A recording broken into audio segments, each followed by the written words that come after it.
Alors bonjour à tous, bienvenue à toutes et à tous, aussi bien à vous qui êtes présents dans cette cathédrale qu'à vous autres derrière votre écran.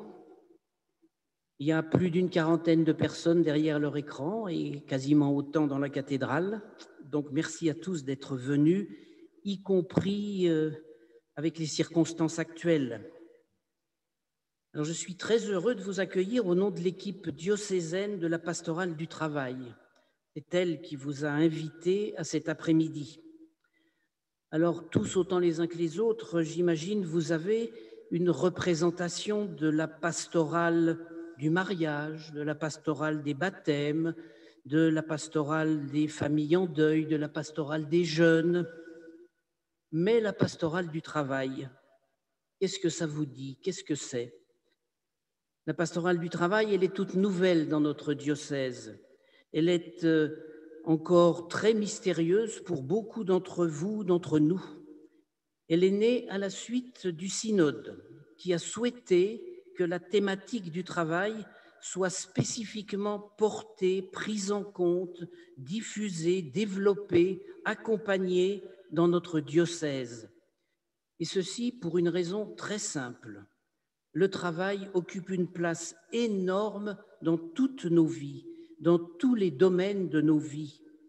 Alors qu'attendons-nous de l'Église, de notre Église, pour nous permettre de vivre notre travail et de le vivre dans toutes ses dimensions? De nombreux mouvements ou associations de fidèles sont déjà très investis, portent une parole, une réflexion sur le thème du travail. Et elles le font très bien. Beaucoup d'entre eux sont représentés ici, j'en vois dans cette salle. Merci d'être là. Nous aurons sans doute beaucoup à partager et à construire ensemble.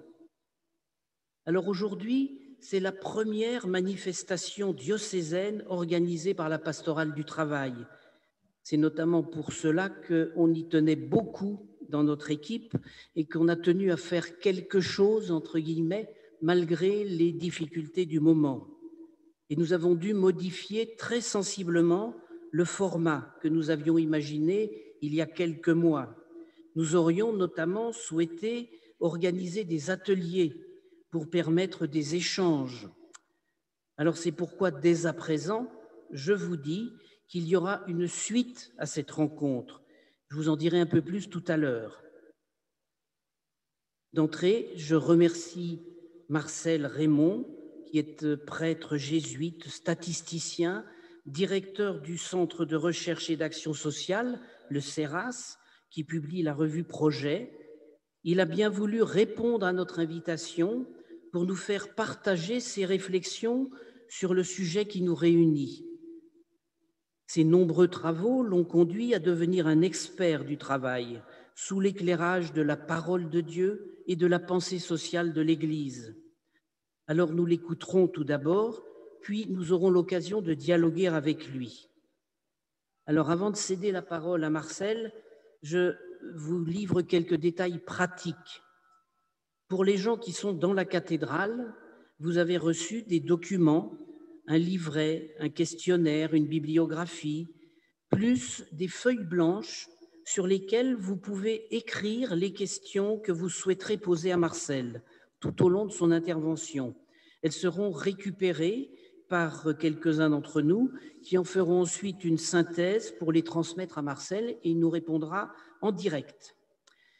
La librairie cathédrale, toujours pour ceux qui sont ici sur place, qui est installée à l'entrée de la cathédrale, vous propose la quasi-totalité des livres qui figurent dans la bibliographie. Alors profitez-en. Et puis pour nos amis qui sont devant leur écran, vous avez à votre disposition sur le site du forum tous les documents qui ont été distribués à la cathédrale. Ils ont été mis en ligne à 13h30 ou 14h. Vous avez le livret, le questionnaire, la bibliographie, le temps de prière et l'intervention de Marcel. Et puis, vous avez le questionnaire qui est sous forme d'un Google Forms. Vous pourrez aller le voir tout à l'heure.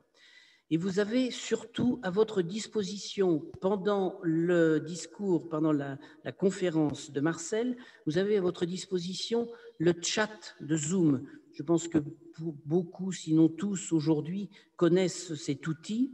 Vous pourrez poser vos questions à Marcel en envoyant vos messages à tous. Et ces messages seront récupérés par certains d'entre nous qui en feront une synthèse pour les transmettre à Marcel par la suite. Nos spécialistes, j'ai envie de dire, en termes techniques, sont là également pour répondre à vos questions si vous aviez des soucis par rapport au Zoom. Et ils sont là, comme on le dit si souvent dans notre diocèse, pour prendre soin de vous. Alors, dernière précaution vis-à-vis des gens du Zoom, mais je crois que c'est déjà fait pour la plupart d'entre vous, n'oubliez pas que vos micros doivent rester fermés. Et enfin, une dernière information pour tous, nous avons un timing qui est très serré. Il faut que l'on fasse vraiment le maximum pour terminer à 16h30, parce que par la suite, la cathédrale sera occupée par d'autres et il y a le couvre-feu qui intervient maintenant beaucoup plus tôt qu'à l'époque où on avait commencé à réfléchir à tout ça. Donc, on va essayer de se tenir à cet horaire. Et donc, c'est pourquoi, sans plus attendre, je cède la parole à Marcel.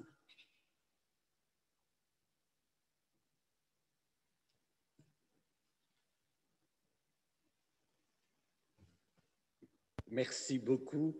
Je suis impressionné aussi c'est la première fois que je fais une conférence dans une cathédrale. D'habitude, c'est des homélies, mais c'est jamais dans des cathédrales. Alors, vous allez entendre, enfin, vous l'avez peut-être déjà remarqué, je suis belge d'origine, et donc mon accent me trahit, comme on dit. Et voilà, on m'a présenté, je ne dirai pas beaucoup plus.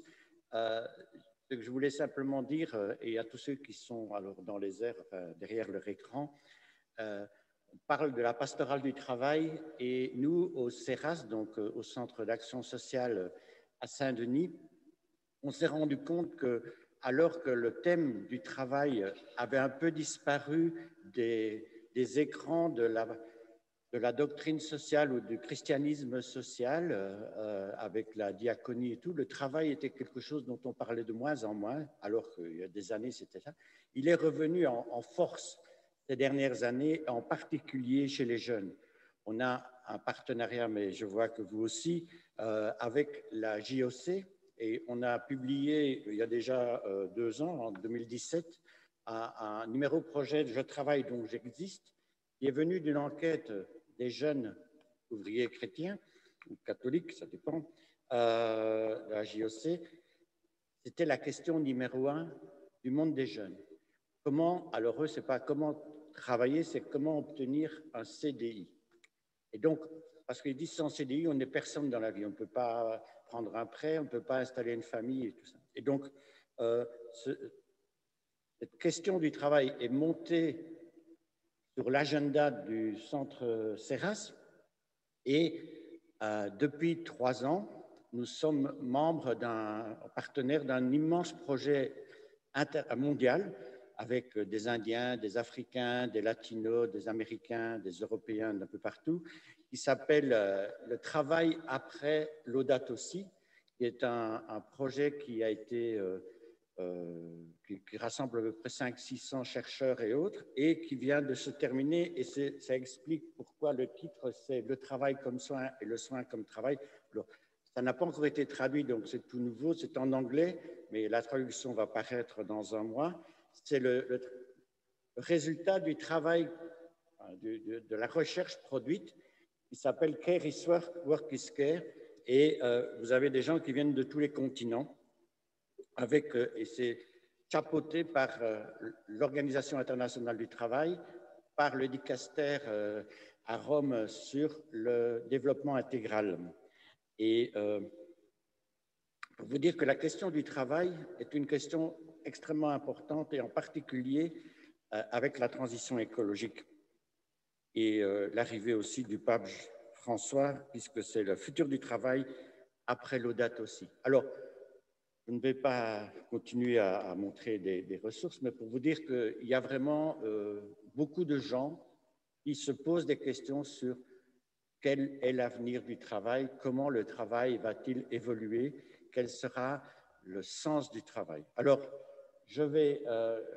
donc j'ai pris exactement l'idée qui était venue un peu le résumé de ces 3 années de travail et de séminaires, de conférences, voilà, qui s'appelait « Le travail comme soin, le soin comme travail ». Et donc, je propose qu'on passe au plan de ma petite intervention. Elle sera divisée en des périodes, des parties très inégales.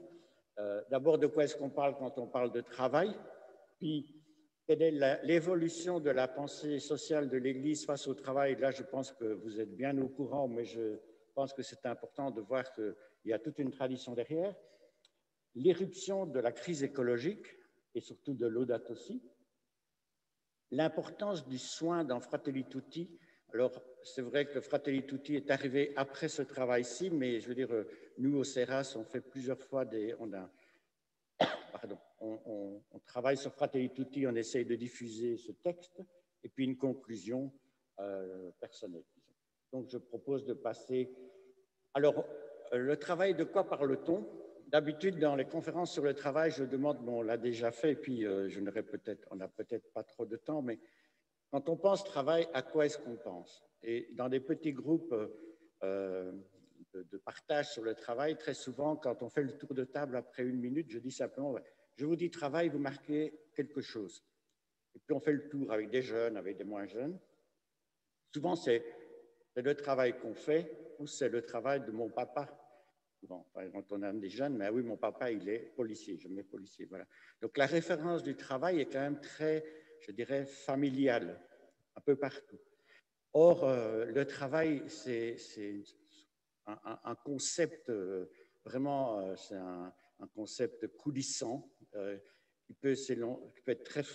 On va parler des travailleurs, on va parler des ouvriers, on va parler des salariés, des employés, ou on va parler des activités de travail. On va parler de la naissance comme un travail d'enfantement.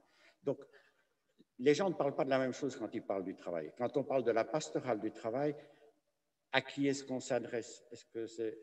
Qui sont les travailleurs, qui sont les travailleuses et tout.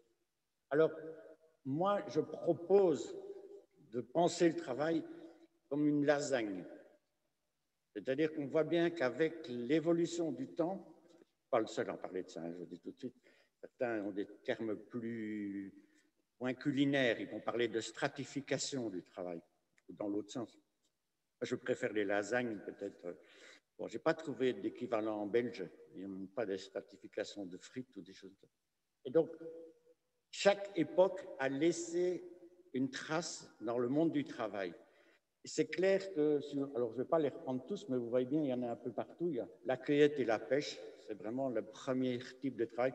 On reçoit et on récolte ce qu'on n'a pas semé, on récolte ce qu'on n'a pas mis dans l'eau, on pêche ce qu'on n'a pas mis dans l'eau.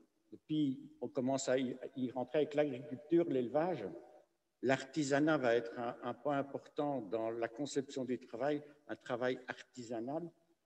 Il y a aussi le bénévolat. Est-ce que c'est un travail? Est-ce que ce n'est pas un travail? Alors, certains disent, mais oui, c'est un travail, mais il est non rémunéré. Mais c'est quand même un travail, une activité qui rentre. Vous avez, maintenant, souvent on parle du personnel de soins de la personne. Alors, la liste n'est pas selon une hiérarchie, le personnel de propreté et ainsi de suite. Il y a un qui est le 17, la robotisation. C'est vrai que de plus en plus de monde travaille pour faire fonctionner des intelligences artificielles. Donc, ce sont des ingénieurs qui sont derrière leur écran pour manipuler des drones, pour porter des colis là-bas et des choses comme ça. Le 9 me semble important. Les agents de sécurité. Pourquoi? Parce que ça va revenir dans le... il y a eu une grosse crise avec les attentats terroristes. Ce qui est étonnant en tant que statisticien, c'est qu'à ce moment-là, il y a eu un boom de l'emploi des vigies. Et dans tous les magasins, vous avez ça encore maintenant, vous avez des gens qui viennent pour vous accueillir et vérifier que tout se passe bien. De même, dans le métro à Paris, si vous prenez la ligne 4, vous avez à certaines heures des gens d'accueil, des stewards d'accueil. C'est nouveau, c'est du travail qui n'est pas intellectuel, ce n'est pas du travail manuel, c'est du travail de sécurisation de l'atmosphère.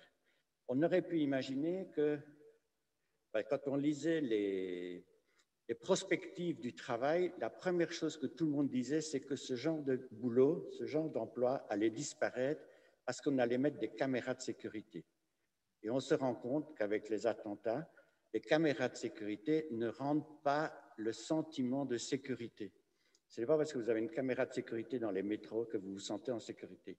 Si vous avez un steward d'accueil, vous allez vous sentir à l'aise parce que vous pouvez... Madame, est-ce que je peux rentrer là? Ou vous voyez une personne plus âgée, la dame, la stewardess va aller des choses comme ça. Je dis ça parce que dans les agents de sécurité, c'est l'aspect qui est irremplaçable. Ce n'est pas l'agent de sécurité qui va vous sauver s'il y a un attentat. Simplement, l'aspect irremplaçable, c'est un vrai être humain. Ce n'est pas une machine, ce n'est pas une caméra. C'est quelqu'un qui vous donne une présence humaine. Et cette présence humaine, c'est peut-être l'essence même du travail. Voilà, bon. Je propose de passer... Donc, ah oui, et donc tout ça, ça se mélange. Si on revient un tout petit peu à la première, voilà, non, voilà. Il ne faut pas croire que les strates de travail disparaissent. Vous avez la strate qui est la première, on pourrait imaginer, il n'y a plus personne qui fait de la cueillette ou de la pêche. Enfin, des pêcheurs, il y en a encore, mais c'est de la pêche peut-être industrielle. Mais François, dans Laudato Si, le dit très clairement. Moi, par exemple, je suis professeur d'université, je suis chercheur. Je me considère avant tout avoir un travail de cueillette. Je suis vraiment comme un corse en dessous de son arbre qui attend que le fruit tombe. Et c'est ça la recherche. C'est-à-dire, on ne peut pas accélérer la recherche, on ne peut pas obliger à avoir une idée. Il faut attendre que ça mûrisse, que ça prenne du temps. Pour ça, il faut que je reste calme, il faut que je puisse me contempler, il faut que je puisse marcher et tout. C'est vraiment un travail de cueillette. Je dois recevoir ce qui est quelque part dans le monde des esprits qui va mûrir en moi. Ben, le problème des travailleurs à l'université, pour la plupart, c'est qu'on ne leur permet plus ce temps-là. Ils sont obligés d'être des robots qui écrivent chaque année des articles. On a perdu le temps de la contemplation. Page suivante, enfin, voilà. Alors, évolution de la pensée sociale du travail, évidemment, dans la pastorale du travail, la première ressource, c'est la Bible. Alors, dans la Bible, on parle du travail de beaucoup de façons. Et simplement, la création de Dieu, on reviendra. Le travail comme une punition. Il ne faut jamais oublier l'aspect pénible du travail. Jean-Paul II, dans Laboren Exercens, parlera aussi de l'aspect de passion du travail. C'est important. Et on parle de la sauvegarde de la terre. Il y a aussi le fait de l'impératif du sabbat, c'est-à-dire une interdiction de travailler certains jours, de se reposer, l'esclavage, le potier, ben ça, ce sont des artisans. Globalement, si vous lisez à droite, ce sont des activités pré-industrielles dans la Bible, évidemment, puisque c'était avant l'industrie. Donc, voilà un peu l'imaginaire du travail qui se trouve dans l'Évangile, dans la Bible, c'est pré-industriel. Et souvent, il va falloir relire la Bible, interpréter la Bible et les évangiles par rapport à un monde industriel ou post-industriel ou post-post-industriel ou financier ou autre. Bon, voilà, on n'a pas toujours les solutions. Et c'est le travail, enfin, c'est l'ouvrage de la doctrine sociale de l'Église. Et on peut passer à la page suivante. Vous savez que, vous ne savez peut-être pas, mais c'est vraiment la chance que l'Église a, c'est que ailleurs aussi, hein, mais dans la doctrine sociale de l'Église catholique que nous, on promeut et dont c'est la mission du CERAS de diffuser, on a la chance d'avoir ce voir, juger, agir, qui est dans toute l'action catholique et qui est d'abord écouter le monde. Donc c'est vraiment quelque chose qui date de plus de 100 ans, puisque c'est déjà dans Rerum Novarum, en 1891, le titre, c'est sur la condition des ouvriers. Alors, ce qui est intéressant de souligner dans la doctrine sociale et dans les encycliques de la doctrine sociale, c'est qu'elles sont nourries de l'expérience, la réelle expérience des laïcs catholiques et des amis des laïcs catholiques et des prêtres catholiques. Enfin, ce n'est pas un discours qui vient d'en haut. C'est souvent dans un diocèse, un groupe comme la pastorale des travailleurs ou la pastorale du travail ou un groupe de fidèles ou un groupe de jeunes qui vient et qui fait monter des questions. Et ces questions, elles arrivent et tout d'un coup, il y a des souffrances qui sont prises en place, qui arrivent aux oreilles du pape, et le pape écrit son encyclique pour essayer d'y répondre. Et donc, l'analyse de la situation, c'est vraiment nous, l'Église, le peuple de Dieu, qui permettons à ces encycliques d'être clairement en lien avec leur temps. Et nous voyons bien qu'en 1891, la condition des ouvriers, c'était vraiment très important. On peut passer à la suivante.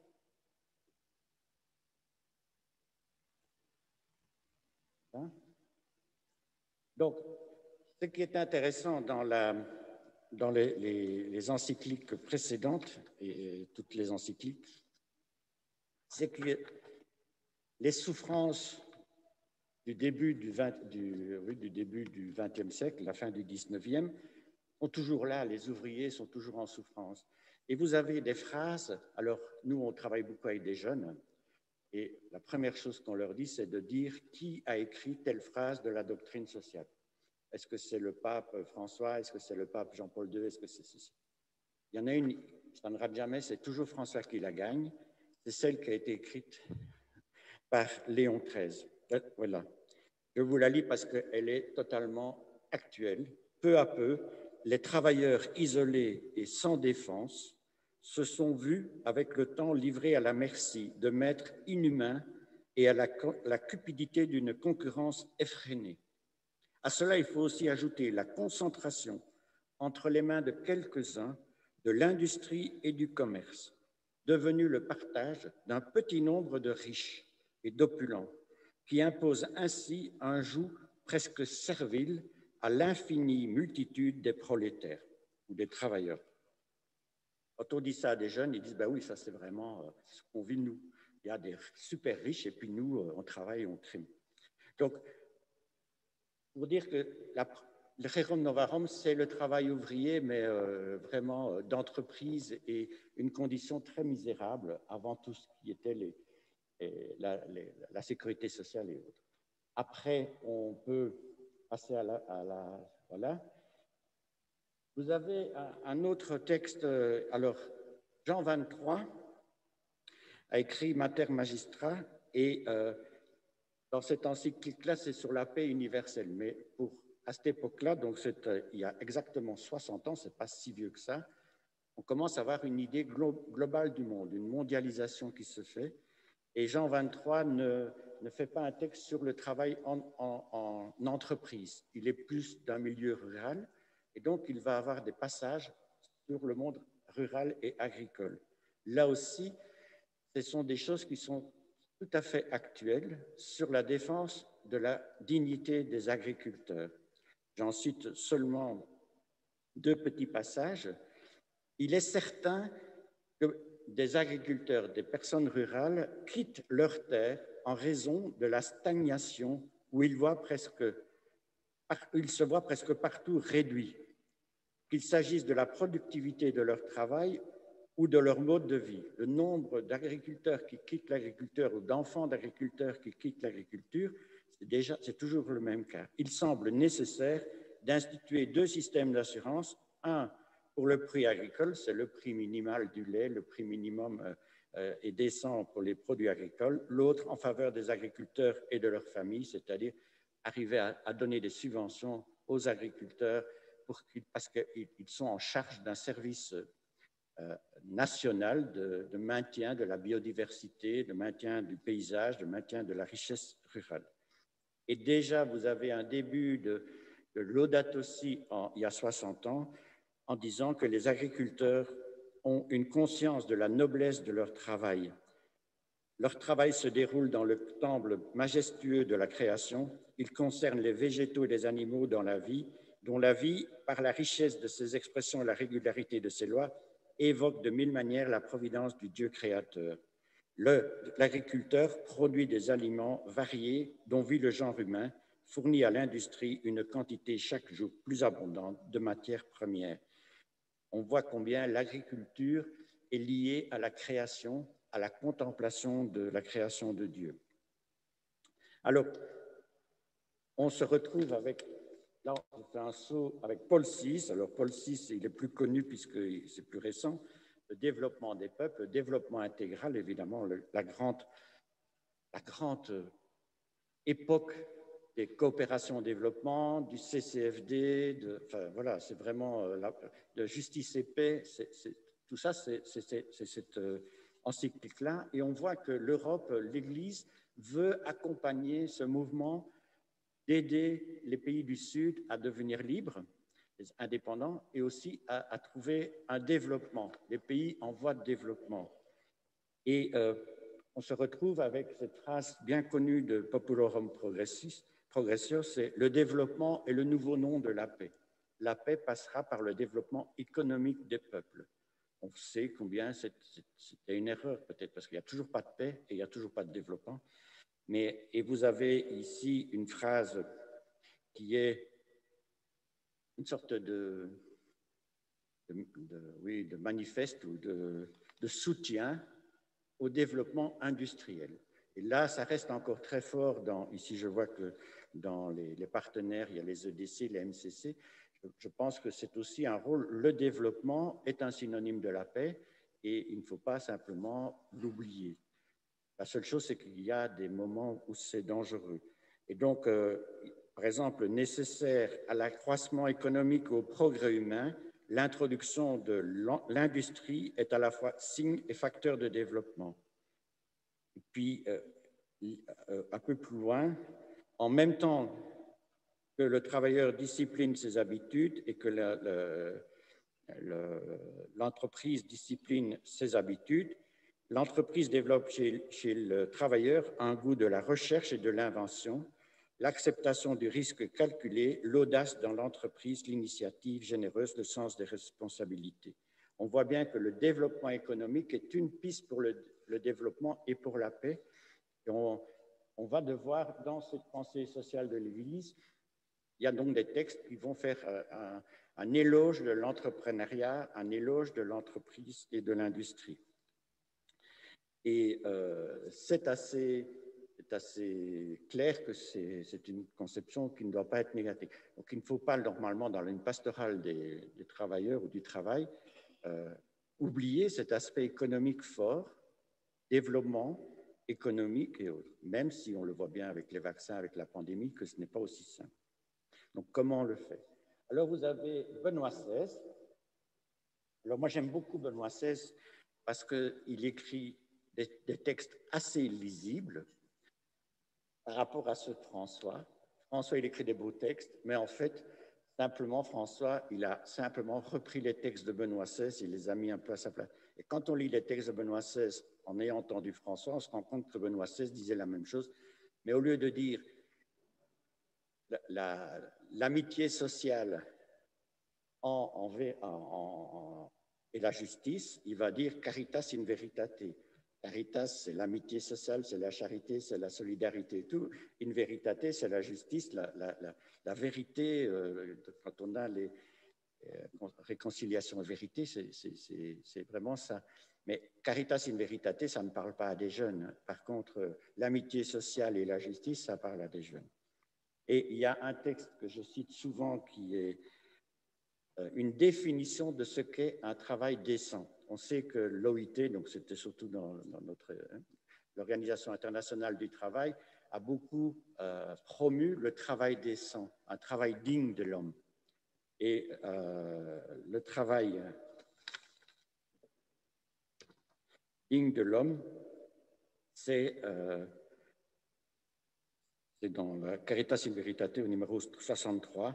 Il est défini par Benoît XVI, justement, et il n'y a rien à y toucher, je dirais. Peut-être un point en plus à rajouter. Que veut dire le mot digne lorsqu'il est appliqué au travail?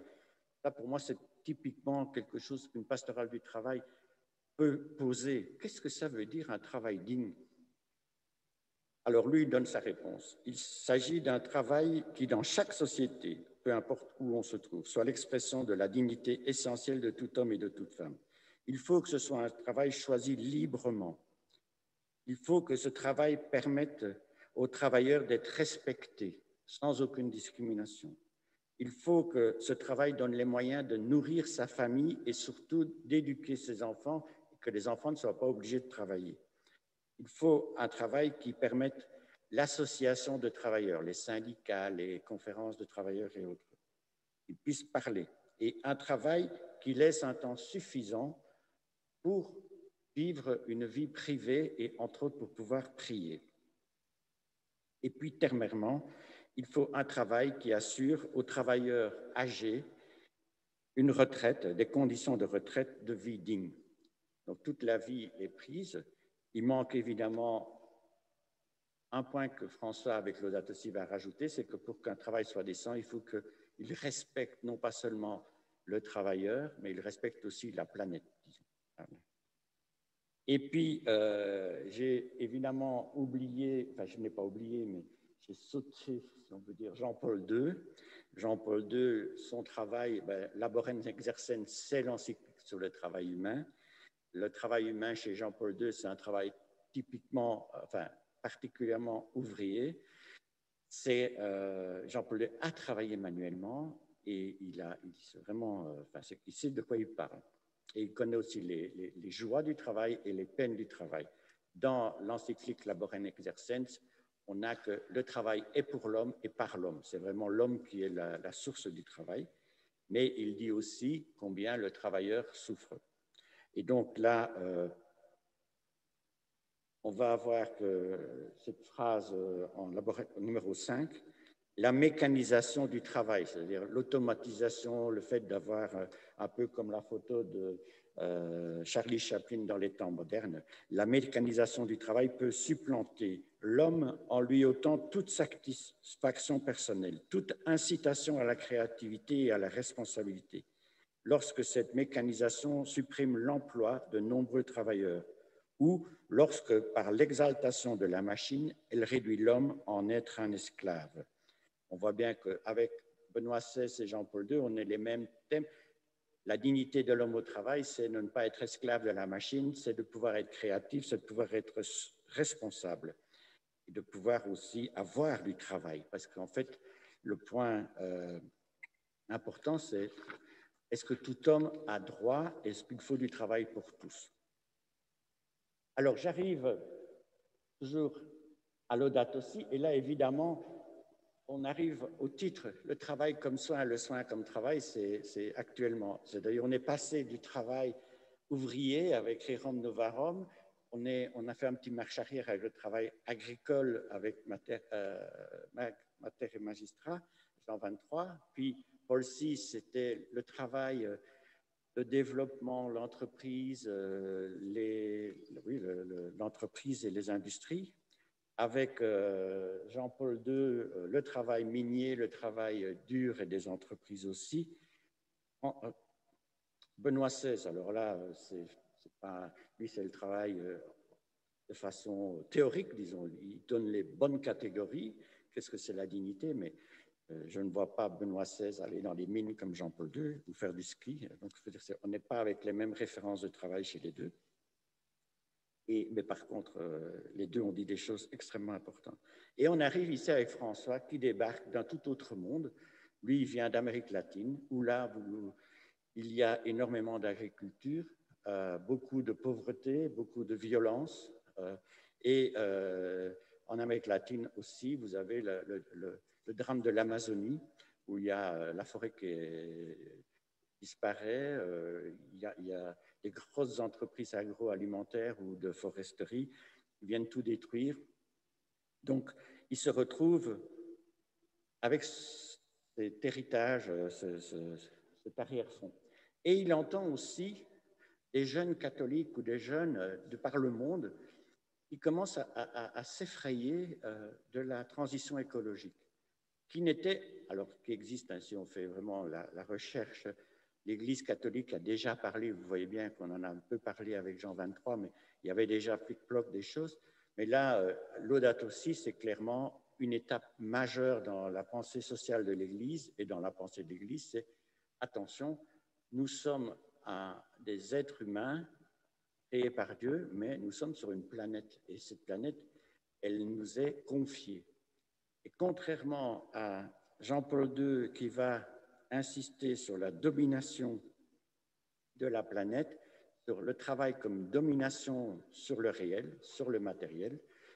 On va façonner la planète, comme la plupart des idées autour de cette époque-là, c'est-à-dire que le matériel, la terre, le fer, le pétrole, tout ça, c'est à notre disposition pour qu'on puisse grandir nous. François va dire, attention, nous sommes dans un monde fini. Et dans un monde fini, eh ben, ça change tout.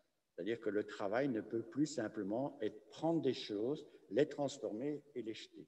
Il ne peut plus simplement avoir une culture du déchet, une culture où on vide une mine et on jette. Après, on ne se tracasse plus de ce que font nos déchets. Et il faut absolument que ça puisse tourner. Et donc, il va relire la Bible, comme toujours, le pape François, même dans Fratelli Tutti, il va prendre le bon samaritain.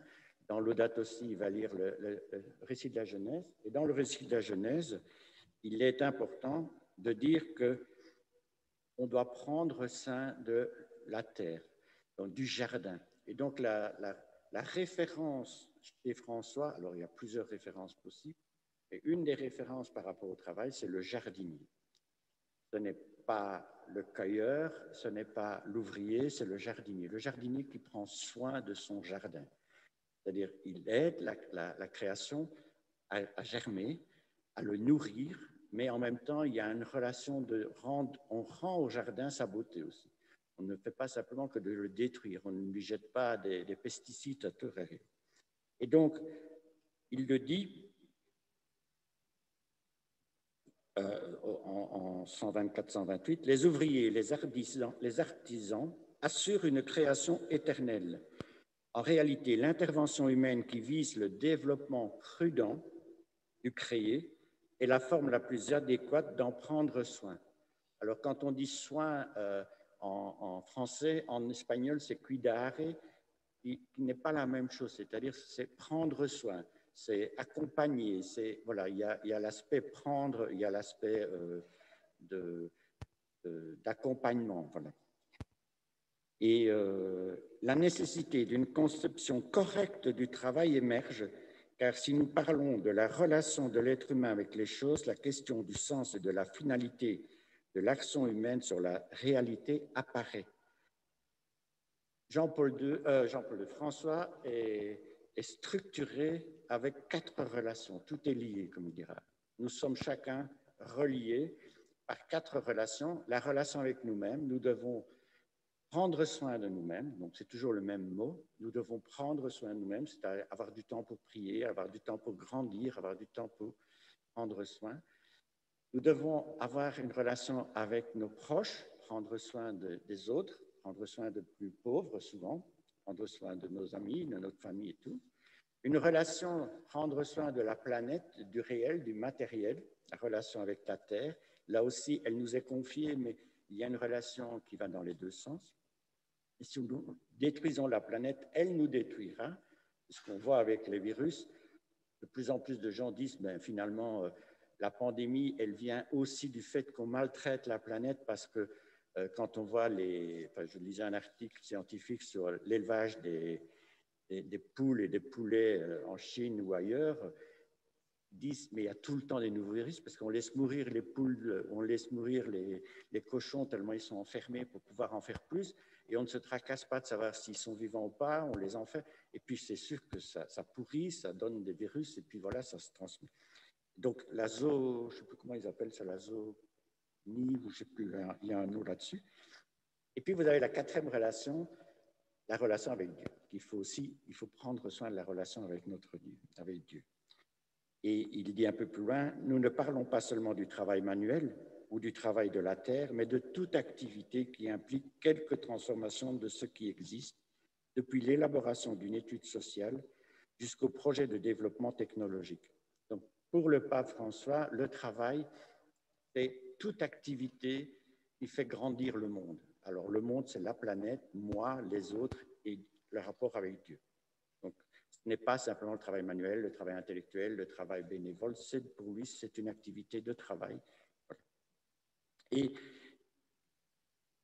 ce qui est important pour lui, c'est la nécessité de contempler. Malgré cela, quand la capacité de contempler et de respecter est détériorée chez l'être humain, les conditions sont créées pour que le sens du travail soit défiguré. L'image du travail chez François, c'est l'image d'une figure, c'est une image, je dirais, vivante. Pour lui, la relation que j'ai avec la terre peut être défigurée. Il va très souvent avoir dans ses paroles des expressions maternantes. Il va parler de pouvoir toucher, de pouvoir contempler, de pouvoir être artisan, de pouvoir modeler. Il a des super phrases, même dans Fratelli Tutti, il y a des phrases où apprendre à rougir, apprendre à être simple. Voilà. Il a une conception, enfin une image assez maternante, alors que jusque maintenant, les papes avaient plutôt un discours, je dirais, plutôt paternel, une image un peu plus, enfin Jean-Paul II, où il faut dominer la terre. Voilà. Le travail était un peu une image masculine. Ici, on voit que chez François, l'image du travail devient plus féminine. Je ne dis pas qu'elle est que ça, mais elle est là. Un respect et, entre autres, l'arrivée du mot soin, prendre soin, c'est un terme qu'il va chercher dans le personnel médical, dans le personnel éducatif, dans le personnel d'accueil, qui sont majoritairement féminins pour le moment, mais il trouve que c'est une belle image, c'est-à-dire que si on veut ne pas exploiter trop la terre, il faut accepter que le travail soit circulaire, c'est-à-dire qu'on puisse appeler travail ce qui ne produit rien. Et un exemple que moi j'aime bien citer, c'est la maman ou la personne qui tous les jours fait le ménage, ou tous les jours range je parle avec des jeunes, tous les jours range la chambre des enfants, elle travaille. Elle fait en sorte que la chambre ou l'école, si on travaille dans une école, que les bâtiments, l'espace commun, la maison commune soit belle, soit heureuse, agréable à vivre. C'est un travail qui n'a rien produit, parce que demain, il va falloir de nouveau remettre de l'ordre. Demain, il va falloir de nouveau nettoyer, laver, arranger le jardin. Le jardin, si on le laisse, le travail, c'est simplement faire en sorte qu'il soit beau. Et donc, chez François, l'aspect de la beauté est très important. Et on voit bien qu'il est très sensible à la contemplation de la beauté, la contemplation d'une fleur, la contemplation d'un enfant, la contemplation d'un travail bien fait. C'est vraiment important de voir qu'on sort d'une vision du travail qui est une vision dominatrice ou transformatrice matérielle à une vision qui n'est plus dominatrice, qui est transformatrice, mais pas en exploitant, mais plutôt qui transforme un lieu pour qu'il soit agréable. C'est ce qu'il appellera dans Laudato Si la sauvegarde de la maison commune. Ce n'est pas seulement la laisser vivante, c'est aussi la rendre jolie. Donc ça, c'est un travail qu'on peut entendre. Et si je passe à voilà. Le travail, à ce moment-là, devient un soin de la maison commune. Donc le travail, l'objectif, le sens du travail, c'est le soin de la maison commune. Donc c'est bien le travail comme un soin de la maison commune. Je lis un tout petit, le travail est une nécessité. Donc là, c'est vraiment, il rappelle, mais ça, tout le monde, enfin, tous les papes le disaient, toutes les encycliques, c'est que le travail est nécessaire à l'homme, que tout homme doit travailler, enfin, a le droit de travailler. Alors peut-être pas un emploi, mais tout homme a le droit d'avoir une activité qui transforme la maison commune, qui soit responsable d'une part, qui fasse sa part, c'est déjà dans Saint Paul, qui fasse sa part d'effort par rapport à la maison commune. Et il va insister, mais là je ne vais pas aller très loin parce que je pourrais faire toute une conférence là-dessus. François, comme d'autres papes, va beaucoup insister sur l'option préférentielle pour les plus pauvres. Et sur l'option préférentielle pour les plus pauvres, c'est de dire que dans la crise écologique et dans la crise sociale du travail, il n'y a qu'une seule crise, mais ceux qui souffrent le plus, ce sont les plus pauvres. Je dis, voilà, il faut entendre la clameur des pauvres et la clameur de la terre. Il y a un lien clair entre la destruction de la planète et l'exploitation des plus pauvres, ou de la sauvegarde de la nature et la protection des plus pauvres. ce sont toujours les plus fragiles qui subissent les conséquences des catastrophes climatiques. Et là, il suffit de voir, on avait dans le colloque international des gens du Sahel qui disent, ben voilà, il n'y a plus d'eau il n'y a presque plus d'eau au Sahel, donc les mamans, qui sont déjà celles qui sont exploitées pour aller chercher le blé, doivent faire plus de kilomètres pour aller chercher de l'eau. C'est toujours les plus pauvres. On parle des enfants dans les mines au Congo, ben c'est ceux qui vont souffrir le plus de la pollution de l'eau parce que c'est des métaux doux. Il y a, en plus dans Fratelli Tutti, un principe que moi j'appelle le principe de capillarité. Alors le principe de capillarité, c'est vous avez un verre d'eau, vous prenez un coton-tige ou une languette de boîte, vous le posez dans l'eau et l'eau va monter. C'est la même chose que si vous mettez vos pieds dans une flaque d'eau, vous allez avoir votre pantalon qui va être mouillé de plus en plus haut parce que l'eau remonte. Alors c'est physique, mais ça montre que ça vient par le bas. Pour l'instant, on nous parle beaucoup du principe de ruissellement. Il suffit de mettre beaucoup d'argent au-dessus et vous allez voir, les riches vont prendre beaucoup, mais enfin, il y aura quelques gouttes qui vont tomber vers les plus pauvres. Alors, dans Fratelli Tutti, moi, c'est une des phrases que je préfère, donc je la cite très souvent. Dans Fratelli Tutti, il y a beaucoup de jolies phrases. C'est très compliqué à lire, mais ça, c'est un autre débat. En 169, il faut écouter ce torrent d'énergie morale qui naît de la participation des plus pauvres, des exclus, à la construction d'un avenir commun. Ces mouvements, ces expériences de solidarité qui grandissent du bas, du sous-sol de la planète. Donc ça, c'est vraiment, c'est le Secours catholique, c'est vraiment les plus pauvres qui sont obligés d'être solidaires pour pouvoir survivre, Et pour François, et actuellement, ce qu'il dit aussi, et je pense que c'est important parce que je termine là-dessus, c'est que le travail est un lieu. C'est un lieu, mais pas un lieu dans un endroit, c'est un moment, un espace, un lieu, je ne sais pas comment on pourrait le dire en français autrement. Le travail devrait être le lieu de ce développement personnel multiple où plusieurs dimensions de la vie sont en jeu. Il y a la créativité, la projection vers l'avenir, le développement des capacités, la mise en pratique de nos valeurs, la communication avec les autres et l'attitude d'adoration. On retrouve de nouveau les 4 liens. Le travail, c'est un lieu où les 4 relations peuvent grandir. Et voilà, si très rapidement, pour ne pas dépasser, le travail pour le pape François dans Fratelli Tutti, c'est une des 3 conditions de la fraternité ou de l'amitié sociale. Alors, je ne vais pas citer le texte, mais vous avez le toit, vous avez la terre, il faut appartenir à une terre. C'est très important, il y a un droit à avoir un toit pour protéger les siens et il y a la nécessité de pouvoir posséder un travail pour subvenir aux besoins de notre famille et pouvoir aussi participer à la vie collective. Et il le dit sur le côté, en 162, il y a tout un chapitre sur le travail. Il n'existe pas de pire pauvreté que celle qui prive du travail et de la dignité du travail. Le grand objectif devrait toujours être de permettre à chacun d'avoir une vie digne par le travail. Donc le travail est clairement un lieu où on peut être plus digne en relation. Et je termine avec, je termine la dia suivante. Voilà. Le travail comme soin et le soin comme travail. Pour moi, c'est important. On voit bien dans la pandémie combien le personnel soignant, c'est un travail en train. Et en même temps, dans le colloque sur le travail décent qu'on a fait, donc Care is Work et Work is Care, c'était une des choses qui m'a beaucoup frappé, c'était l'importance du temps. Le temps de contempler, on l'a entendu, mais aussi le temps de bien faire son travail, d'avoir un travail soigné. Et on retrouve le mot soin, avoir un travail soigné. Dans la pastorale du travail, je pense que ce point de dire bien faire son travail, c'est à la fois un travail dont on est fier.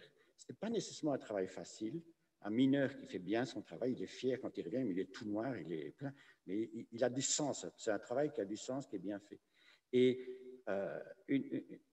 quelqu'un qui fait tous les jours le tri de la chambre de son enfant ou qui fait des ménages, elle peut le faire avec un travail soigné. Mais souvent, dans les grandes firmes, on ne lui laisse pas le temps. On lui dit, vous devez faire autant de mètres carrés, puis 6 mois plus tard, c'est le double avec le même produit, le même temps. Et c'est quelque chose qui est clairement dans la psychologie du travail, une des causes première des burn-out ou des déprimes dans le travail, c'est qu'on nous demande de faire un travail bâclé. Et faire un travail bâclé, c'est indigne de nous.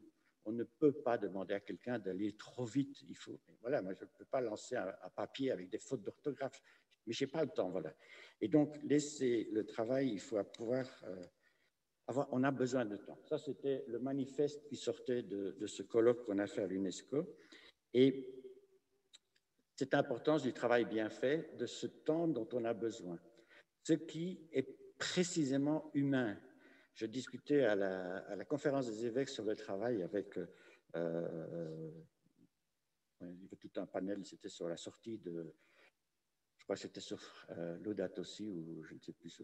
Oh non, voilà. Et je disais, non, c'était sur les problèmes économiques et financiers qui étaient sortis. Et il y avait pas mal de gens du MCC ou des EDC qui disaient, nous, on a peur dans notre travail parce qu'on voit que l'informatisation commence à attaquer le middle class management, c'est-à-dire on a des gens, des systèmes qui vont nous remplacer, nous, dans les banques, quand on n'aura plus besoin de nous. Voilà.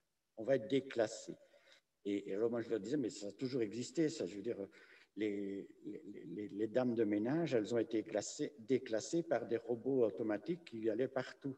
Et je dis, mais par contre, on n'arrivera jamais à remplacer un être humain par une machine si on veut qu'il soit bien fait.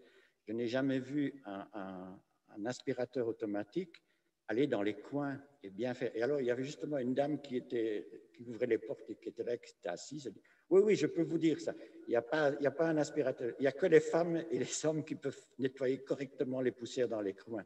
Ce n'est pas possible d'inventer quelque chose parce que nous, les êtres humains, on est capable de s'adapter beaucoup plus que les systèmes mécaniques. Et je termine alors, quand même, après avoir beaucoup parlé, pour vous dire merci et vous dire aussi que l'Église, moi j'aimerais bien qu'un jour on arrive à dire que le travail est un lieu sacramentel. Parce que dans le travail, vous avez à la fois la communauté, vous avez à la fois la possibilité d'avoir la contemplation du travail bien fait, mais aussi la grâce, l'action de grâce. Vous avez aussi le fait que dans un sacrement, ce qu'on dit doit nécessairement être lié à ce qui se passe. Donc quand on travaille, il ne faut pas seulement parler, il faut aussi faire. Et puis dans un sacrement, vous avez besoin d'une parole. Il faut que le travail soit parlé. Il faut aussi qu'il y ait du matériel, c'est-à-dire il faut une hostie ou il faut un geste. Il y a des gestes dans le travail. Alors, j'avais proposé au pape François, parce qu'il devait nous écrire une texte, et donc on écrivait le texte à l'avance. J'avais mis cette phrase-là, ça a été supprimé par le dicaster pour la foi, mais bon, peut-être qu'un jour ça viendra. Mais j'ai quand même trouvé sur la croix cette phrase-ci qui nous dit que après les pères de l'Église, comme Saint Jean Chrysostome, Saint Augustin ou Tertullien, il existe un sacrement méconnu, mais pourtant fondamental, le sacrement du frère. C'est celui qui nous tourne vers nos frères, tous fils d'un même père, notamment les plus pauvres, pour nous mettre à leur service. Alors, ce n'est pas exactement le travail, mais quand on parle du travail comme soin ou du travail de soin, ben vous voyez bien que là, on n'est pas loin du sacrement. Voilà, c'est ça que je veux dire quand je vois cette personne qui lave. C'est du travail et c'est en même temps le sacrement du frère. Merci beaucoup. Merci.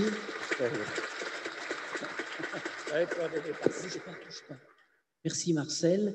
Maintenant, la parole est aux questions et de la salle et du loin, des distances.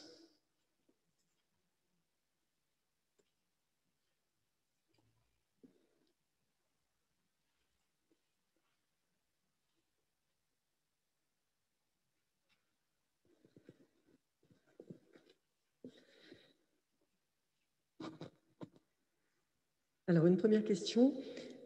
Comment aller à contre-courant de la pression sur le vite fait, bien fait? Sur le vite fait, bien fait. Ah. Ou mal fait?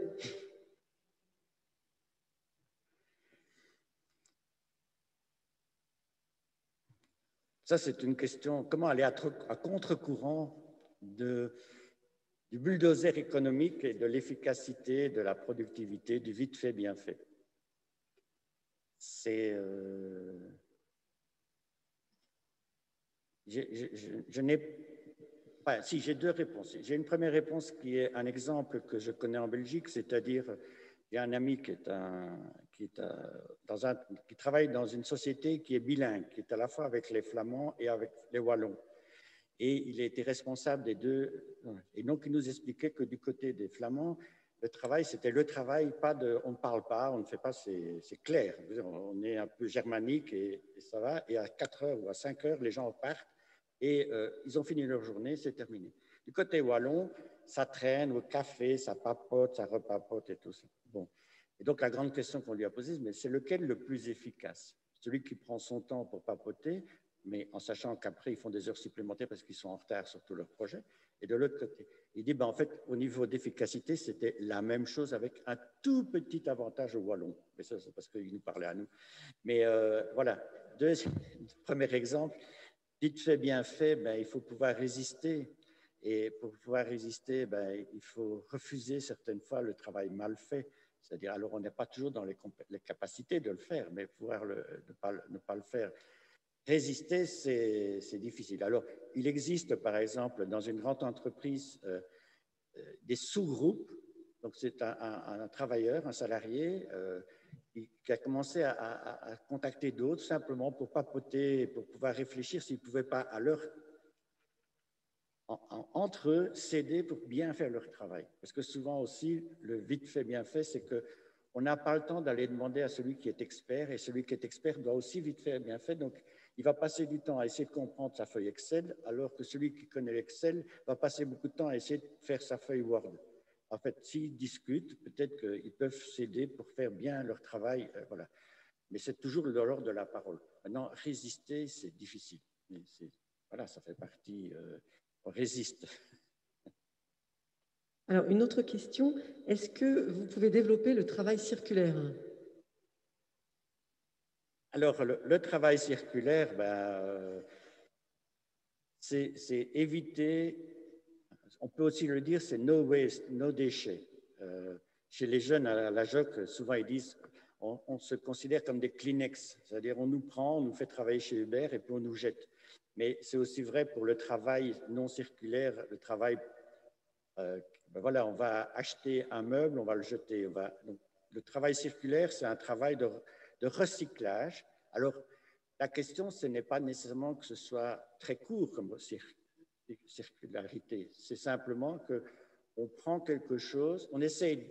Le travail circulaire, son principe, c'est d'essayer de pomper le moins possible de matières premières de la terre, de l'épuiser la moins possible, et d'utiliser le plus longtemps possible ce qu'on a pris comme matière, de telle façon qu'elle puisse servir plusieurs fois. Donc, c'est le cycle du recyclage. Ça demande énormément de pensée, de management. Par exemple, si on prend par exemple le recyclage des poubelles, vous voyez combien c'est complexe de recycler, et puis de faire des bouteilles avec du plastique et des choses comme ça. Voilà, donc, il faut pouvoir le faire. C'est ça le principe du travail recyclable, le cycle du travail. Alors, il y a une question qui demande, en fait, à quel moment on peut dire que la personne fait un travail?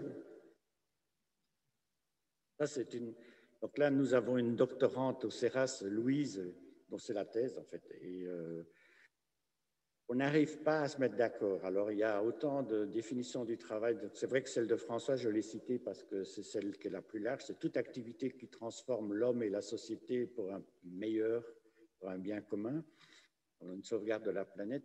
La plupart du temps, certains disent qu'il faut un minimum de reconnaissance sociale, c'est-à-dire que si on fait, par exemple, si quelqu'un qui fait du vélo dans sa maison, ben, ce n'est pas du travail, c'est de l'activité personnelle, disons. Donc, ou quelqu'un qui peint, qui écrit pour lui, il y a plein d'activités qui ne sont pas reconnues par la société ou qui ne sont pas à destination d'un service de la société. Mais, donc, la question, c'est quel est l'objet du travail par rapport à la reconnaissance sociale. Donc, quel est le contrat qu'il y a avec la société ou avec l'entreprise? Alors, beaucoup disent que c'est une question qui est mal posée parce qu'une mère de famille qui garde ses enfants tout petits ne travaille pas parce qu'elle n'a pas de reconnaissance, elle fait ça pour sa famille. Par contre, si elle va travailler et qu'elle engage une nurse pour s'occuper de ses enfants et que ça coûte X, c'est du travail. Parce que d'un côté, une personne ne le fait pas pour elle, mais elle le fait pour les enfants de cette dame, et on peut le quantifier. Mais en fait, le travail est le même, que ce soit la maman ou que ce soit la nurse ou l'infirmière, enfin, la garde d'enfants qui viennent. Donc, le travail en soi, ça peut être considéré comme une activité au service d'un bien commun. Donc, par exemple, s'occuper de ses enfants, c'est clair que c'est un service pour un bien commun parce que c'est quand même l'avenir de la planète, l'avenir des générations, l'avenir de la population. Donc, ce n'est pas un travail purement égoïste, c'est aussi pour quelqu'un d'autre. Donc, il y a une question d'autrui. Deuxièmement, il y a la partie emploi, la partie rémunérée, qui fait qu'on a des travaux qui sont invisibles parce qu'ils sont au noir ou ils ne sont pas bien rémunérés, mais ils sont quand même rémunérés. Des travaux qui sont sous contrat. Donc, ce sont le travail d'emploi ou voilà, des contrats. Il y a le travail payé, mais au noir, informel, mais payé quand même. Et puis, il y a le travail bénévole, c'est-à-dire il n'est pas payé. Alors, certains disent qu'il est quand même payé par des reconnaissances. Ben voilà, le fait d'être au service d'une association, ben on a quand même de la reconnaissance, des choses comme ça, mais ce n'est pas financier. Donc, là, voilà. Donc, il faut faire la différence entre une activité au service de la société ou de la maison commune et puis l'aspect plus contractualisé ou financier, c'est-à-dire reconnaissance économique. Tous les travaux ne sont pas... Quelqu'un qui peint, est-ce que Picasso travaillait? Oui, non, je ne sais pas. On est toujours dans ce genre de choses. Mais si vous avez la réponse, il ne faut pas hésiter. Hein.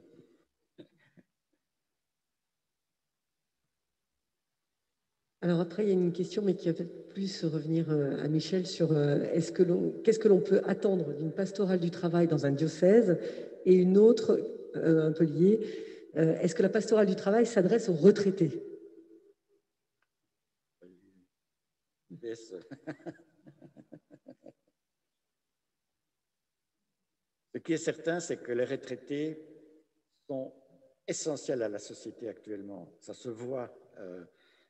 Un des exemples majeurs, enfin non, je suis assez proche du Secours catholique, mais ça a été vraiment le jour où il y a eu le premier confinement, le Secours catholique a perdu 80% de ses bénévoles parce qu'ils ne pouvaient pas sortir, parce que c'était des personnes âgées, des retraités qui venaient dans toutes les antennes.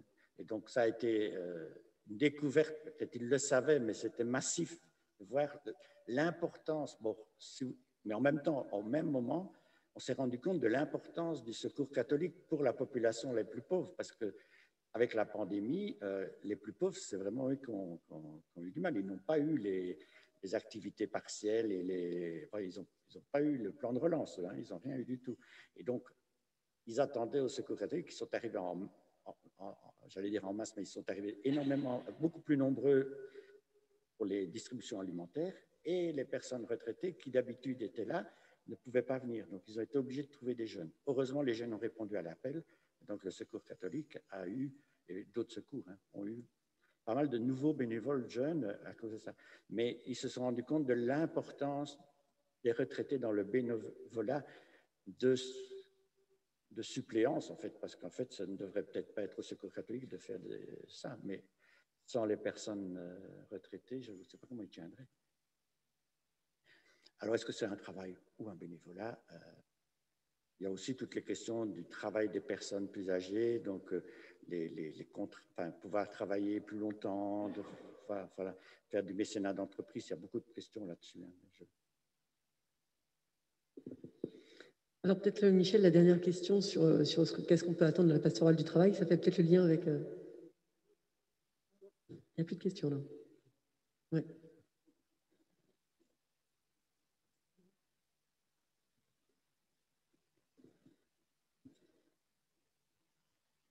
Tout d'abord, un grand merci à Marcel pour son exposé qui a sans doute rejoint un certain nombre de nos questionnements. Alors, comment répondre à la question qui est posée là par un internaute? Eh bien, en fait, c'est vous qui êtes présents dans cette salle et vous qui êtes derrière votre écran qui allez y répondre maintenant. Parce que comment poursuivre cette pastorale du travail, comment la mettre en route? Votre avis nous intéresse au plus haut chef. Et vous savez, l'ambition de ce forum, de ce premier forum sur le travail, c'était de nous réunir en Église pour reconnaître ce qui tisse nos vies quotidiennes, sans tabou, quelles que soient nos situations, nos milieux, nos attentes. Nous avions prévu une autre formule avec des ateliers qui auraient permis à toutes et à tous de nous poser et puis ensemble d'aller plus loin, de commencer à réfléchir en petits groupes, d'entamer toute une réflexion à travers une écoute mutuelle, de s'enrichir mutuellement. Malheureusement, pour les raisons sanitaires que vous connaissez, on n'a pas pu mettre en œuvre ces ateliers, mais nous voulons tout de même mettre à profit la période qui vient pour bâtir une deuxième édition de ce forum qui aura lieu fin 2021 ou début 2022. Et cette édition, elle sera au plus près de vos attentes. Elle tiendra compte effectivement de ce que vous espérez, de ce que vous avez envie de voir naître à travers une pastorale du travail. Alors c'est pourquoi nous avons besoin de votre avis. Nous souhaitons aller plus loin avec vous tous. Et c'est pour ça que vous avez, les gens qui sont présents dans la cathédrale, vous avez un questionnaire dans votre livret que je vous invite à prendre et à y répondre. Ça ne prend pas plus de 5 minutes. On tient vraiment à récupérer les réponses avant la sortie, ou à la sortie au plus tard. Quant à vous autres qui êtes derrière votre écran, eh bien, vous avez accès au même questionnaire via le site du forum. Et même chose, si vous prenez 5 minutes pour y répondre, vous cliquez ensuite sur « Envoyer » et on recevra vos réponses. Et c'est à partir de toutes vos réponses que l'on va bâtir quelque chose qui sera sans doute au plus près de vos attentes. Parce que le champ de la pastorale du travail, il est à faire. C'est un peu une auberge espagnole où on y trouvera ce que l'on aura souhaité y apporter. Alors donc, vraiment, prenez 5 minutes, vous qui êtes ici dans la cathédrale, pour répondre. Et puis, on poursuivra notre après-midi ensuite. Et ceux qui sont derrière leur écran, prenez les mêmes 5 minutes et puis ce sera fait. Merci d'avance et à tout de suite.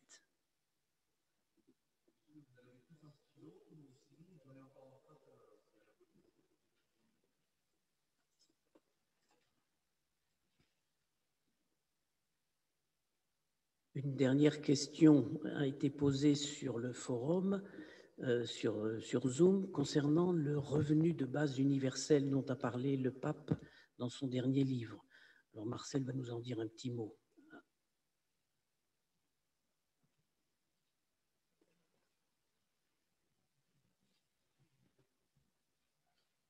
Oui, donc la question du revenu de base universel dont parle le pape François dans le livre « Un temps pour changer » n'est pas évidemment dans l'encyclique et il le dit lui-même, c'est une réflexion qu'il est en train qu'il propose. Vous savez qu'il y a un colloque qui devait s'établir à Assise, qui s'appelait l'économie du pape François, où toute une série de jeunes se réunissaient. Et voilà, il leur proposait d'explorer cette question du revenu de base universel. Alors, il faut faire attention quand on parle de ceci, de ne jamais oublier que le pape François est latino-américain, il vient d'un pays de très grande violence et de très grande pauvreté.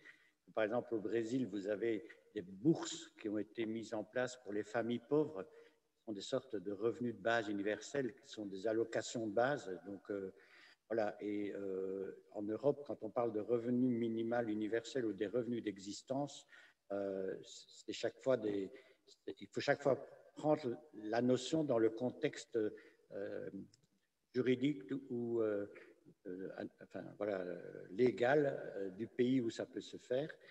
L'idée étant, et il le dit lui-même très très bien, c'est en garantissant aux gens la dignité de refuser des conditions d'emploi qui les enferment dans la pauvreté. C'est-à-dire l'idée est de pouvoir permettre aux gens de ne pas accepter des emplois qui sont de l'esclavagisme déguisé. On est ici vraiment, non pas dans des emplois difficiles ou moins ceci, on est dans l'ordre de la dépendance. Vous voyez, en Inde, des agriculteurs qui sont en train de se mobiliser parce qu'on veut les faire travailler avec moins d'argent et tout. Donc, on est vraiment dans l'exploitation de l'homme par l'homme.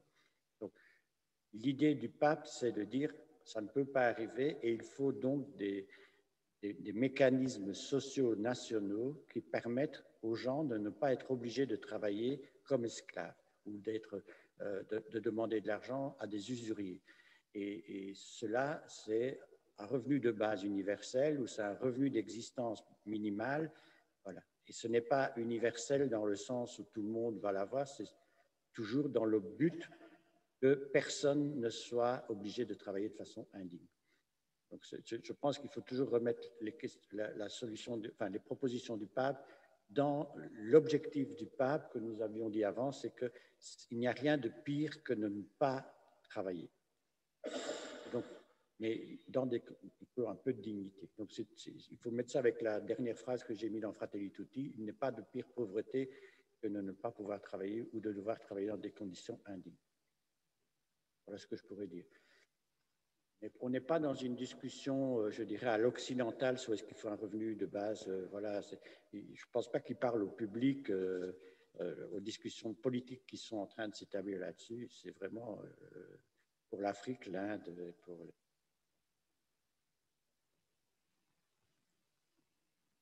Merci Marcel. Alors je vais maintenant passer la parole au père Jean-Luc Védrine, qui est le prêtre qui accompagne l'équipe diocésaine de la pastorale du travail depuis sa création et qui va maintenant nous dire un petit mot.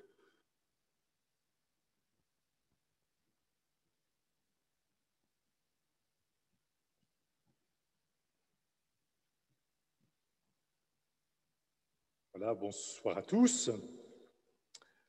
Le forum que nous venons de vivre, ou que nous sommes encore en train de vivre, s'inscrit, comme a pu le dire Michel Fagot tout à l'heure, dans la dynamique du synode diocésain. Rappelez-vous, au cours de ce synode, une attente forte s'est exprimée lors des débats synodaux. Les délégués synodaux ont souhaité que se développe dans le diocèse une pastorale du travail permettant de faire de cette réalité un chemin de maturation, de développement humain et de réalisation personnelle et sociale. Monseigneur Sentier a entendu cette aspiration. Ainsi, dans le décret 31 des actes synodaux, il a pu décider de créer, dans le cadre du nouveau service diocésain Famille et Société, une équipe diocésaine de la pastorale du travail qui aura notamment pour mission de susciter des temps de rencontre en Église. Je remercie donc l'équipe diocésaine, au nom de Monseigneur Sentier, pour son intuition et sa ténacité dans la mise en œuvre de ce décret 31 à travers l'après-midi que nous vivons. Elle nous a permis non seulement de nous retrouver, ce qui n'est pas si mal par les temps qui courent quand même, mais aussi d'appréhender peut-être un peu plus cette réalité qu'est le travail, son importance constitutive pour nos vies d'hommes et de femmes. Nous avons pu réaffirmer que par son travail, l'homme assure habituellement sa subsistance et celle de sa famille, s'associe à ses frères et leur rend service, peut pratiquer une vraie charité et coopérer à l'achèvement de la création divine, pour reprendre ici ce que disaient les pères du Second Concile du Vatican. Au cours de ce forum, nous avons pu mesurer, si nous ne l'avions pas déjà fait, combien le travail connaît aujourd'hui aussi des évolutions considérables. La polarisation croissante de celui-ci entraîne aussi bien la disparition de la sécurité de l'emploi pour certains, notamment des jeunes, que de nouvelles opportunités pour d'autres. De même, les équilibres que nous connaissions entre vie de famille, vie sociale, vie professionnelle se trouvent aujourd'hui remis en cause. Si le travail est, comme a pu l'écrire Jean-Paul II dans l'introduction de l'Amorem Exercens, constitue une des caractéristiques qui distinguent l'homme du reste des créatures, Nous ne pouvons laisser en dehors de nos préoccupations cette réalité de nos vies d'hommes. Rappelons-nous cette affirmation des pères du Second Concile du Vatican parlant des disciples du Christ. Il n'est rien de vraiment humain qui ne trouve écho dans leur cœur. De ce fait, nous ne pouvons nous soustraire à notre responsabilité croyante. Nous nous devons de demeurer attentifs à la réalité du travail humain et à ses évolutions.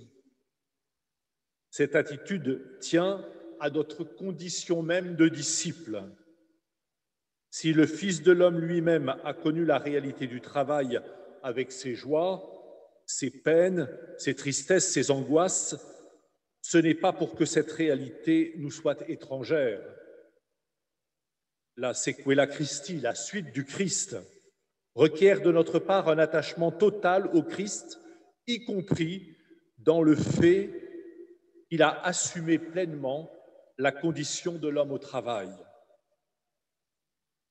Le homo factum est, le il s'est fait homme que nous confessons régulièrement, nous conduit à reconnaître combien la réalité du travail a tenu toute sa place dans l'itinéraire de Jésus.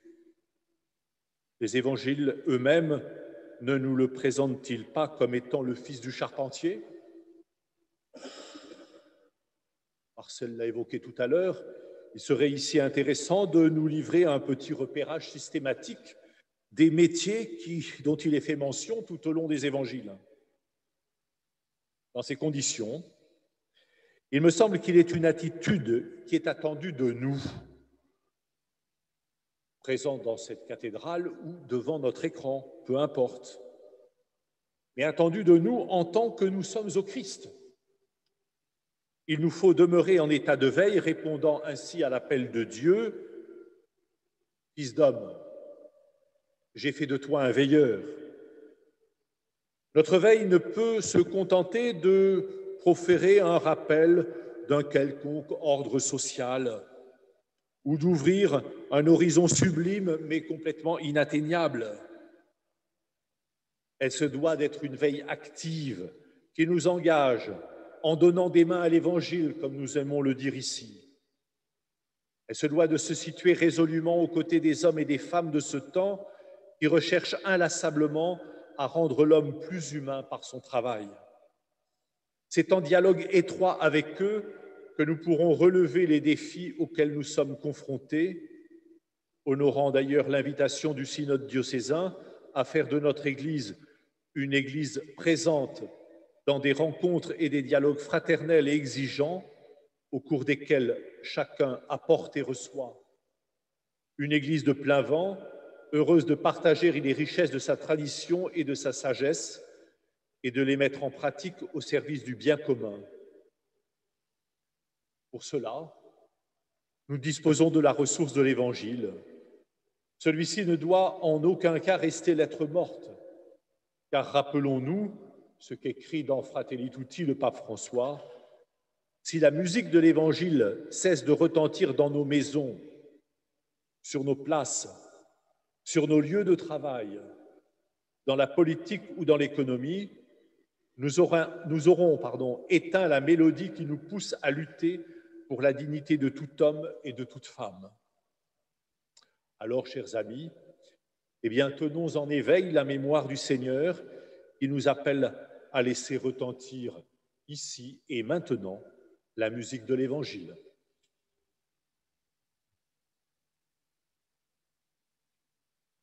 Merci Jean-Luc. Nous arrivons maintenant au temps de prière de notre après-midi que nous avons souhaité donc conclure en méditant une page d'évangile qui est, où il est largement question du travail, vous verrez. Alors j'invite les gens qui sont derrière leur écran à aller voir les textes de ce temps de prière. Et puis pour ceux qui sont dans la cathédrale, tout va être visible sur l'écran. Nous allons commencer par nous mettre debout et invoquer l'Esprit Saint avec un chant. Alors je vous dis tout de suite que je ne sais pas chanter, donc je pense que tout le monde va s'y mettre de bon cœur et on va y arriver. Souffle imprévisible, Esprit de Dieu, vent qui fait revivre, Esprit de Dieu, souffle de tempête, Esprit de Dieu, ouvre nos fenêtres, Esprit de Dieu, Esprit de vérité, brise du Seigneur. Esprit de liberté, passe dans nos cœurs. Esprit de vérité, brise du Seigneur. Esprit de liberté, passe dans nos cœurs. Flamme sur le monde, Esprit de Dieu, feu qui chasse l'ombre, Esprit de Dieu, flamme de lumière, Esprit de Dieu, viens dans nos ténèbres, Esprit de Dieu, Esprit de vérité, brise du Seigneur, Esprit de liberté, passe dans nos cœurs, Esprit de vérité, brise du Seigneur, Esprit de liberté, passe dans nos cœurs. Fleuve des eaux vives, Esprit de Dieu, chant de l'autre rive, Esprit de Dieu, fleuve au long voyage, Esprit de Dieu, porte-nous au large, Esprit de Dieu, Esprit de vérité, brise du Seigneur, Esprit de liberté, passe dans nos cœurs, Esprit de vérité, brise du Seigneur, Esprit de liberté, passe dans nos cœurs. Toi qui nous rassembles, Esprit de Dieu, cri d'une espérance, Esprit de Dieu, toi qui nous réveilles, Esprit de Dieu, clame la nouvelle, Esprit de Dieu, Esprit de vérité, brise du Seigneur, Esprit de liberté, passe dans nos cœurs, Esprit de vérité, brise du Seigneur, Esprit de liberté, passe dans nos cœurs. Écoutons maintenant l'évangile de Jésus-Christ selon saint Luc.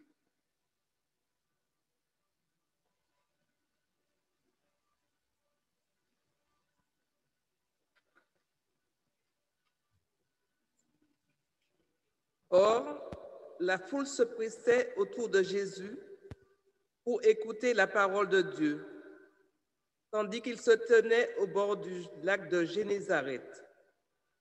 Il vit 2 barques qui se trouvaient au bord du lac. Les pêcheurs en étaient descendus et lavaient leurs filets. Jésus monta dans une des barques qui appartenait à Simon et lui demanda de s'écarter un peu du rivage. Puis il s'assit et, de la barque, il enseignait les foules.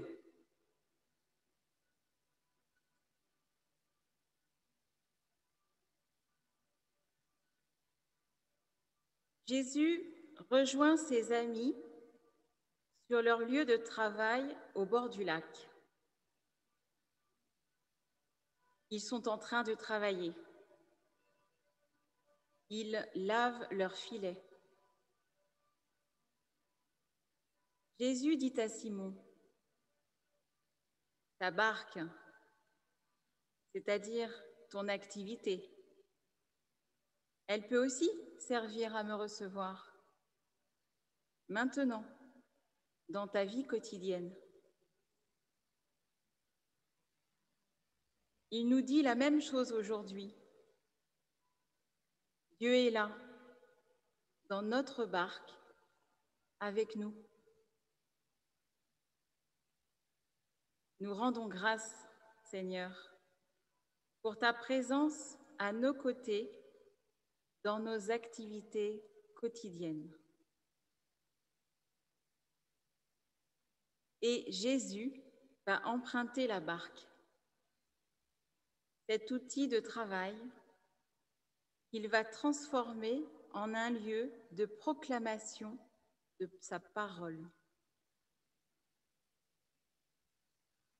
Oui, Seigneur, notre travail peut servir ta parole.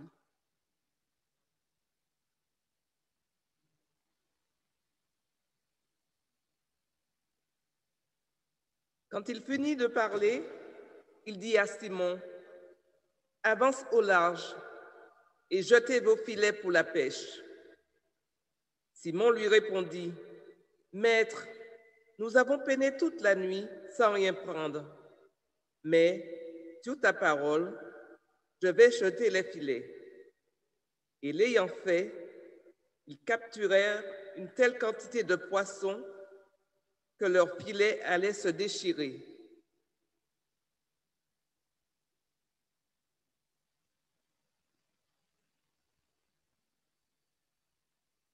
Simon et ses amis vont vivre l'expérience de la présence et de l'action de Jésus dans leur activité quotidienne. Ils vont découvrir que leur sagesse et leur expérience professionnelle ne sont rien devant la grandeur et la puissance de Jésus. Ce qui au départ ressemblait à une folie devient la plus grande des sagesses. Oui, un pêcheur expérimenté a eu l'humilité de se laisser conduire et instruire dans les choses de la pêche par un charpentier.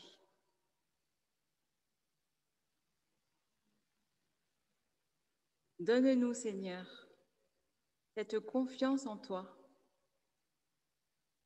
y compris dans les moments difficiles de nos activités.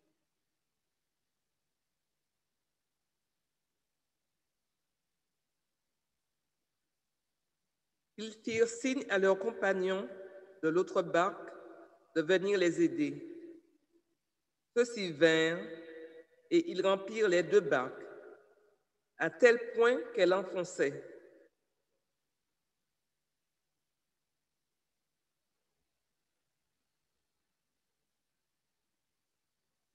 Le travail est un lieu de rencontre,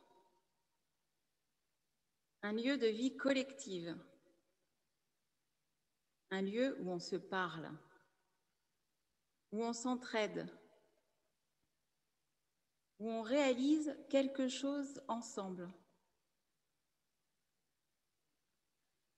Au travail, nous avons des compagnons qui nous aident. Nos compagnons de travail sont des dons de Dieu. Dieu nous les donne pour nous aider. Mais il nous les donne aussi à aimer, à soutenir, à servir. Oui, notre travail, c'est notre terre de mission.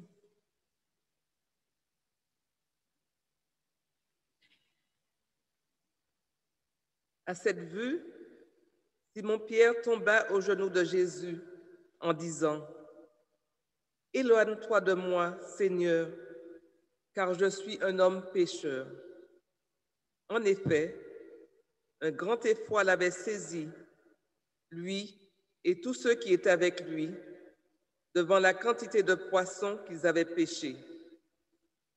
Et de même Jacques et Jean, fils de Zébédée, les associés de Simon. Jésus dit à Simon, « Sois sans crainte, Désormais, ce sont des hommes que tu prendras. » Alors ils ramenèrent les barques au rivage et, laissèrent tout, ils le suivirent.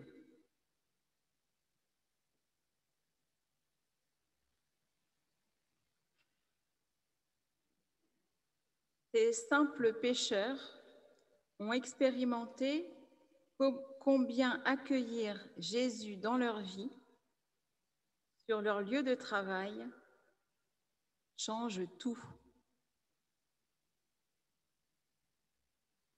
Jésus s'adresse à chacun de nous. Je suis venu dans le monde pour te dire que ta barque, ton travail, peut servir à 1000 choses,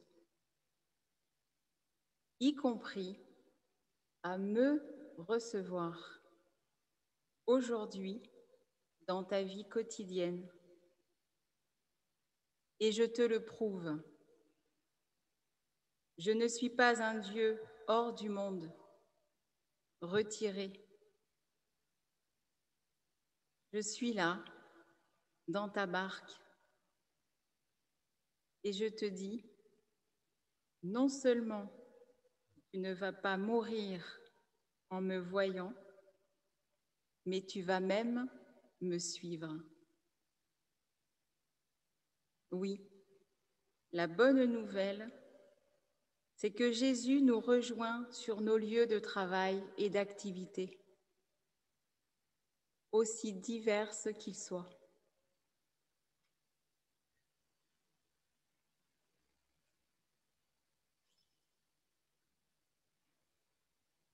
Oui, la bonne nouvelle, c'est que Jésus nous accompagne en permanence dans notre travail, quel qu'il soit. Alors nous pouvons nous lever pour rendre grâce de cette présence avec Marie en chantant le Magnificat. Le Seigneur fit pour moi des merveilles.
Dieu créateur, tu demandes à l'humanité de se perfectionner de jour en jour et d'achever par son travail l'œuvre immense de la création.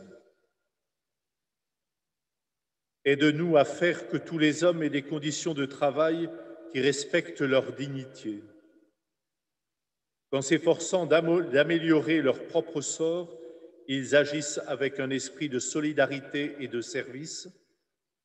Nous te le demandons par Jésus-Christ, ton Fils, notre Seigneur et notre Dieu, lui qui vit et règne avec toi et l'Esprit Saint, un seul Dieu dans les siècles des siècles. Seigneur soit avec vous. Que Dieu Tout-Puissant nous bénisse et nous garde, le Père, le Fils et le Saint-Esprit.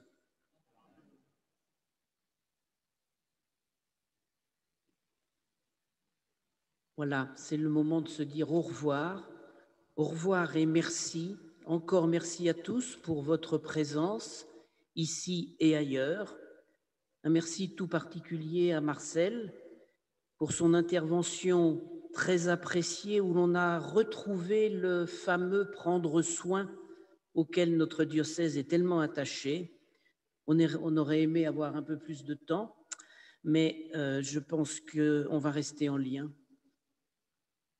Merci à tous ceux qui ont œuvré pour que nous puissions vivre cet après-midi ensemble, l'équipe diocésaine, le père Dominique Henry, le curé de la cathédrale, la librairie cathédrale, et puis j'oublie sûrement certains acteurs, 1000 excuses par avance.